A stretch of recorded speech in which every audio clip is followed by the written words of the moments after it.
رمضان المبارک میں مغرب کی نماز کو قدر تاخیر سے ادا کرنے کا کیا حکم فقہا نے نقل کیا ہے؟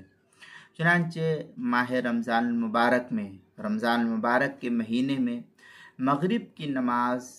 10-15 منٹ تاخیر سے پڑھنے میں کوئی حرج نہیں ہے، کیونکہ عام طور پر جب لوگ روزہ رکھتے ہیں تو بھوک کی شدت کی وجہ سے لوگوں کو جب ایک ساتھ وہاں پر افطاری رہتی ہے تو اٹھنا مشکل ہوتا ہے۔ اس لیے اگر 10-15 منٹ کی تاخیر ہو جائے تو اس طریقے سے تاخیر کی گنجائش ہے، یہ بھی صرف رمضان المبارک کے مہینے میں ہے۔ چنانچہ در مختار میں ہے والمغرب الی اشتباک النجوم کرہت تاخیر تحریما الا بعذر کسفر وکونہ علی عقل۔